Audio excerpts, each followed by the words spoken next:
কেউ যদি আপনাকে কখনো প্রশ্ন করে জীবনে কি পেলেন কি হারালেন, আগের মতো উত্তর দিবেন না, আফসোস করবেন না, মন ছোট করবেন না। এখন থেকে একটু উত্তরটা ভিন্ন করার চেষ্টা করবেন। মুখের মধ্যে একটা মুস্কি হেসে উত্তরটা দিবেন, যা হারিয়েছি, যা পাইনি সেটা আমার ছিল না।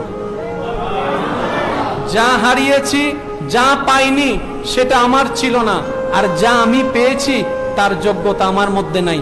আমার মওলা দয়া করে আমার মতো অযোগ্যকে দয়া করে দান করেছেন, যোগ্যতা আমার কাছে নেই। পাওয়া না পাওয়ার হিসাব আমার করার অধিকার নাই। আমি হচ্ছি বান্দা, উনি হচ্ছেন আমার স্রষ্টা। উনি আমাকে বানিয়েছেন, উনি আমাকে ভাঙ্গার অধিকার রাখে। উনি আমাকে পাঠিয়েছেন, যেভাবে সেভাবে রাখার অধিকার ওনার আছে। আফসোস আপত্তি করার অধিকার আমার নেই।